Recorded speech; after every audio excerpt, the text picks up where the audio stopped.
नमस्कार, मैं धीरज कुमार आप सबका स्वागत करता हूं यूथ सफलता एक्सप्रेस पर। आज आपके समक्ष बोर्ड अलग है और लेकिन टॉपिक उसी से रिलेटेड है। आज हम लोग बात करेंगे नॉन फाइनाइट वर्ब की। नॉन फाइनाइट वर्ब, आज इससे पहले हम लोगों ने बात किया था फाइनाइट वर्ब का। क्या होता है नॉन फाइनाइट वर्ब? इसमें ही, इस वर्ड में ही इसका मीनिंग जो है वो छिपा हुआ है। फाइनाइट का मतलब क्या होता है?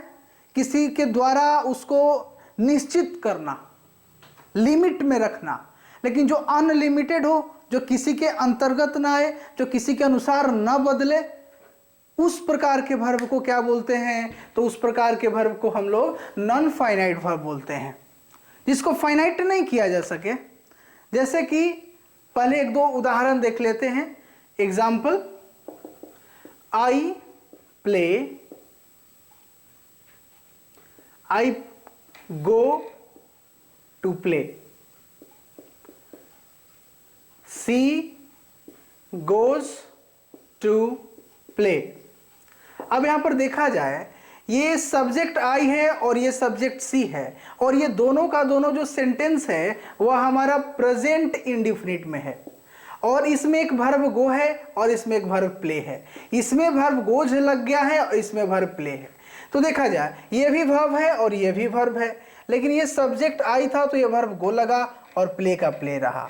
जब सब्जेक्ट को मैंने एक्सचेंज कर दिया, सी रख दिया, तो गो बदल के गोज हो गया, लेकिन प्ले में कोई बदलाव नहीं हुआ। तो वही बता रहे हैं कि जो वर्ब सब्जेक्ट या फिर टेंस के अनुसार नहीं बदलता है, उस प्रकार के वर्ब को हम लोग नॉन फाइनाइट वर्ब बोलते हैं।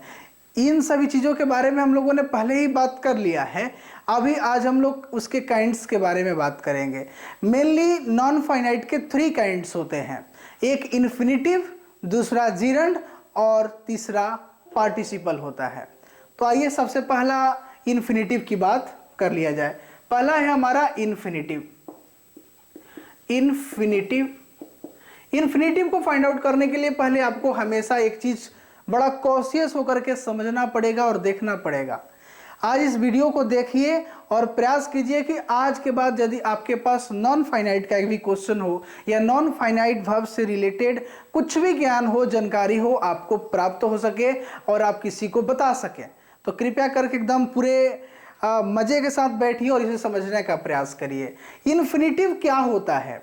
जब कभी भी आप इस स्ट्रक्चर को कहीं पर देखते होंगे, 2 प्लस वर्ब 1 के स्ट्रक्चर को, जैसे किसी सेंटेंस में देखा जाए, एग्जाम्पल में, ही वांट्स टू टीच, वह पढ़ाना चाहता है। ही वांट्स टू टीच, यहां पर आपने क्या देखा? टू देखा, और यह टीच का कौन सा फॉर्म है प्यारे बच्चों? तो यह वर्ब 1 फॉर्म है। तो जहां पर भी आपको 2 प्लस वर्ब 1 दिख जाए, उसको हम लोग क्या बोलते हैं प्यारे बच्चों? उसको इन्फिनिटिव बोलते हैं। यहां पर भी हम लोग 2 प्ले को क्या बोल सकते थे? इन्फिनिटिव बोल सकते थे। यहां पर भी 2 प्ले को हम लोग क्या बोल सकते थे? इन्फिनिटिव बोल सकते थे। तो जब कभी भी 2 प्लस वर्ब 1 के फॉर्म में सेंटेंस में कहीं भी इस्तेमाल हो, तो उसको हम लोग इन्फिनिटिव कहते हैं। अब अगला सवाल यह आता है कि क्या वह सेंटेंस के हमेशा लास्ट में ही रहता है या फिर इसको शुरुआत में भी इस्तेमाल किया जा सकता? ये कहने का मतलब यह है कि क्या इसको केवल ऑब्जेक्ट के रूप में इस्तेमाल किया जा सकता है या फिर इसको सब्जेक्ट के रूप में इस्तेमाल किया जा सकता है? तो हाँ, इसको सेंटेंस के लास्ट में भी, यानी कि ऑब्जेक्ट के रूप में भी, और इसे सब्जेक्ट के रूप में भी इस्तेमाल किया जा सकता है। जैसे कि to teach is my hobby, पढ़ाना मेरा आदत है। अब यहां पर जो टू टीच है वह सब्जेक्ट की तरह रोल प्ले कर रहा है। इससे पहले जो टू टीच था वह ऑब्जेक्ट की तरह रोल को प्ले कर रहा था। यानी कि जो इन्फिनिटिव है वह सेंटेंस में ऑब्जेक्ट की तरह भी हो सकता है, और ये इन्फिनिटिव सेंटेंस में सब्जेक्ट की तरह भी इसका इस्तेमाल किया जा सकता है। मुझे उम्मीद है कि आपको इन्फिनिटिव बहुत अच्छे से समझ में आया होगा। तो चलिए हम लोग आगे बढ़ते हैं और अब बात कर लेते हैं जीरंड की। तो नेक्स्ट आइए आगे बढ़ते हैं।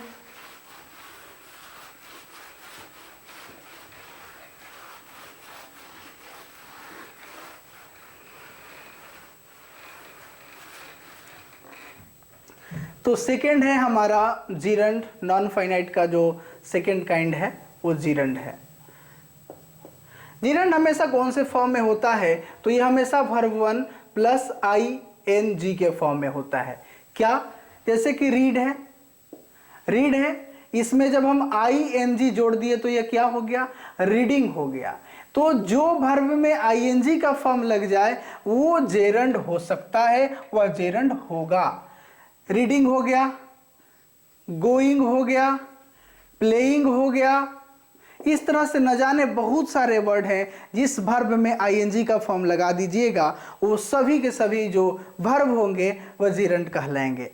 अच्छा, तो जेरंड का इस्तेमाल सेंटेंस में कैसे किया जाता है? तो आप जान लीजिए कि जेरंड का इस्तेमाल सब्जेक्ट के रूप में भी किया जाता है और ऑब्जेक्ट के रूप में भी किया जाता है। आइए उसको सेंटेंस में समझने का प्रयास करते हैं। जैसे कि हमने अभी आप सबके सामने एक एग्जाम्पल बताया, रीडिंग। जो रीडिंग है वो क्या है? जीरंड है। जीरंड क्या होता है? वर्ब 1 में ing लग जाता है तो उस वर्ड को जीरंड कह सकते हैं। जैसे कि reading, reading is my work, पढ़ना मेरा काम है। रीडिंग इज माई वर्क, पढ़ना मेरा काम है। भूल से भी ये नहीं सोचिएगा कि अभी फिलहाल ये वर्ब की तरह काम कर रहा है, क्योंकि जो जीरंड होता है वह हमेशा यहाँ पर सब्जेक्ट के रूप में काम करता है और सब्जेक्ट हमेशा क्या होता है? वह नाउन होता है। तो यानी कि फिलहाल ये वर्ब नहीं बल्कि नाउन के रूप में काम कर रहा है और फिलहाल यहाँ सब्जेक्ट है। तो हम लोगों ने तो देख लिया कि जेरंड जो है वह सब्जेक्ट के रूप में तो इस्तेमाल हो गया, क्या यह ऑब्जेक्ट के रूप में भी इस्तेमाल हो सकता है? फिर से मैं आपको बताना चाहता हूं, यदि आपको दिक्कत है कि सब्जेक्ट कैसे पहचाने, ऑब्जेक्ट कैसे पहचाने, तो मेरा एक और इंडिविजुअल चैनल है इंग्लिश विद जीनियस, उस पर विजिट करके आप देख सकते हैं। अब आइए इसको ऑब्जेक्ट के रूप में भी देख लिया जाए। जैसे कि आई वांट टीचिंग, मैं पढ़ाना चाहता हूँ। I want teaching, what I want, मैं क्या चाहता हूँ? पढ़ाना चाहता हूँ। तो यहाँ पर ये जो टीचिंग होगा वो क्या होगा? ऑब्जेक्ट होगा। यानी कि आपको मैंने ये वर्ब ing लगा हुआ वर्ड को मैंने ऑब्जेक्ट के रूप में भी दिखा दिया और आपको मैंने ये भी बता दिया कि वह सब्जेक्ट के रूप में भी इस्तेमाल होता है। अब एक छोटा सा मैजिक देखा जाए और यदि आप पहले से जानते होंगे तो बहुत अच्छी बात है। जैसे कि आप देखिए टू इट, ये टू इट क्या है प्यारे बच्चों? तो ये टू प्लस वर्ब 1 के फॉर्म में है तो यह क्या होगा? इन्फिनेटिव होगा। क्या यह जीरंड बन सकता है? तो हाँ बन सकता है। बस इस टू को हटा दीजिएगा तो क्या हो जाएगा? यह ईटिंग हो जाएगा। तो जब ing इसमें हटा देंगे तो टू प्लस वर्ब 1 के फॉर्म में, और जब टू हटा देंगे तो वर्ब 4 के फॉर्म में होता है। टू इट को इन्फिनेटिव बोलेंगे, वर्ब 4 को क्या बोलते हैं? जीरंड बोलते हैं। यह सब्जेक्ट और ऑब्जेक्ट के रूप में इस्तेमाल किए जाते हैं। यहाँ पर यह हो जाएगा हमारा टू टीच। अब इसको यदि जीरंड बनाना है तो आप क्या कर दीजिएगा? टीचिंग केवल कर दीजिएगा और उसमें इट टू को हटा दीजिएगा। अब आइए टू प्ले है, अब यहाँ पर टू को हटा दीजिएगा तो प्ले में क्या हो जाएगा? आपका प्लेइंग हो जाएगा। तो आप देख पा रहे हैं ना, ये सभी टू वाले जो हैं वो सभी इन्फिनेटिव हो जाएंगे और ये ing वाले जो वर्ड हैं वो क्या हो जाएंगे? जीरंड हो जाएंगे। अब आगे तीसरा काइंड्स के बारे में बात कर लेते हैं और वह तीसरा काइंड क्या है? पार्टिसिपल है। तो आइए पार्टिसिपल के बारे में भी बात किया जाए। मुझे उम्मीद है कि आपको जीरंड भी काफ़ी अच्छे से समझ में आया होगा और आप उसका इम्प्लीमेंट जहां ज़रूरत पड़ेगा आप वहां पर बिल्कुल कर सकते हैं। तो पार्टिसिपल क्या है आइए उसको समझते हैं। पार्टिसिपल का कहाँ इस्तेमाल किया जाता है और किस रूप में इस्तेमाल किया जाता है। अब कन्फ्यूजन बढ़ना तय है, क्योंकि पार्टिसिपल जो होता है, नॉन फाइनाइट का जो तीसरा काइंड पार्टिसिपल होता है वह भी जीरंड की तरह ही होता है, वह भी जीरंड की तरह ही होता है। जैसे कि इसमें भी वर्ब 1 प्लस ing का फॉर्म लगता है, यानी कि cry plus ing crying, laugh plus ing laughing, यानी कि वर्ब 1 प्लस ing लग गया तो उसको पार्टिसिपल भी बोलते हैं। लेकिन अब बोलिएगा कि सर कैसे पहचाना जाए कि कौन सा वर्ड, जैसे कि मान लीजिए कि यहाँ पर ये लाफिंग है या फिर ये क्राइंग है, ये कैसे पता करेंगे कि ये लाफिंग ये क्राइंग पार्टिसिपल है या जेरंड है? ये बहुत बड़ा सवाल है। तो आइए उस सवाल को सही करते हैं। हम आपके पास दो उदाहरण लिखते हैं। एक हमारा उदाहरण यहाँ है, एग्जाम्पल, आई वांट प्लेइंग, मैं खेलना चाहता हूं। I want playing. और दूसरा हमारे पास सेंटेंस है, I saw a crying baby. I saw a crying baby.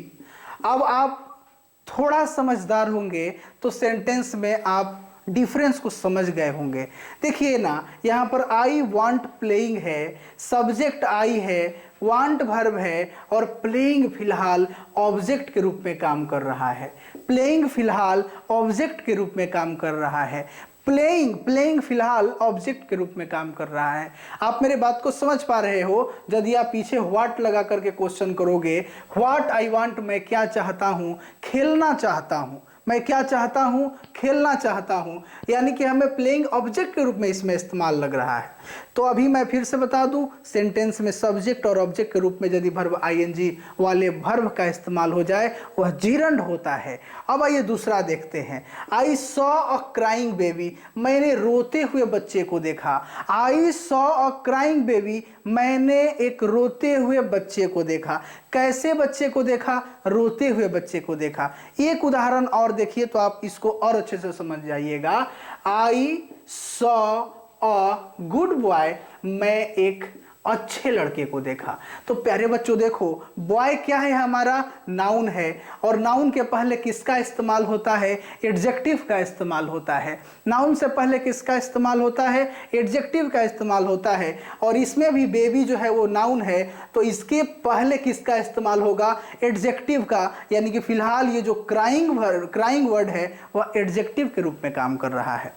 तो जो वर्ड आईएनजी के फॉर्म में लगा रहे और वह एडजेक्टिव के रूप में काम करता है, उस प्रकार के वर्ब को पार्टिसिपल कहा जाता है। इसका सिंपल सा एक डेफिनेशन ही है, verbal adjective is called participle. वैसा वर्ब जो एडजेक्टिव के रूप में काम करता है, वैसा वर्ब जो नाउन के विशेषताओं को बतलाता है, उस प्रकार के वर्ब को हम लोग पार्टिसिपल कहते हैं। और वैसा वर्ब जो आईएनजी के फॉर्म में है लेकिन वह सब्जेक्ट और ऑब्जेक्ट के रूप में इस्तेमाल में आता है, उसको हम लोग जीरंड कहते हैं। तो आपको पार्टिसिपल और जीरंड में अंतर स्पष्ट हो गया होगा।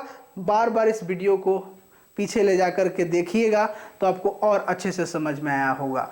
आज के लिए हम लोग यहीं पर अंत करते हैं, लेकिन फिर कल बहुत शानदार और अच्छे वीडियो के साथ आपके सामने प्रस्तुत होंगे। तब तक के लिए thank you so much for watching this video.